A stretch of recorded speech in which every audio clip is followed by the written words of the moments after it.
ஏன்னு ஒரு வருத்தம் இருக்குது. இவ்வளவு பேசிய மகன்களுக்கு, இவ்வளவு போராடிய பிள்ளைகளுக்கு, இவ்வளவு உண்மை நேர்மையுமா, இவ்வளவு மாற்று அரசியலை, தூய அரசியலை எடுத்து வைக்கிற பிள்ளைகளுக்கு நீங்கள் இன்னொரு 10 லட்சத்தை வாக்கை போட்டு விழுக்காடு கொடுத்துருக்கூடாதா அப்படின்னு ஒரு வருத்தம் இருக்குது. அவ்வளோதான்.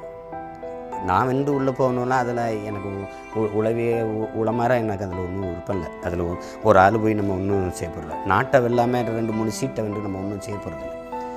ஆனாலும் போயிருக்கலாம். மக்களின் குரலாக, ஒட்டுமொத்த தமிழ் சமூகத்தின் குரலாக நாம் உள்ள பேசியிருந்திருக்கலாம். அது வாய்ப்பு வரல.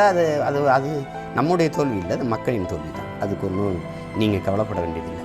ஆனால் என் பிள்ளைகளுடைய உழைப்பு அசாத்தியமானது.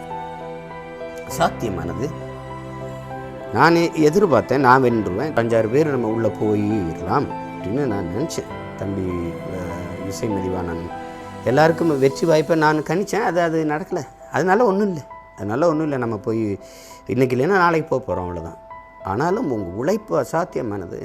என் பிள்ளைகள், என் உடன் பிறந்தார்கள், என் உறவுகள் பெரும்பாடு பட்டீர்கள்ங்கிறதுல நான் ரொம்ப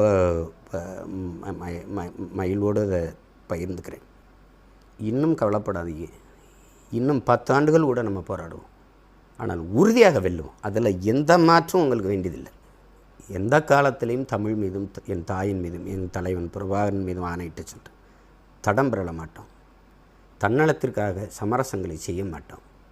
எவருக்காகவும் எதுக்காகவும் பதவிக்காக, அற்ப பணத்திற்காக போயிட்டு சமரசம் செஞ்சுட்டு செய்ய மாட்டோம்.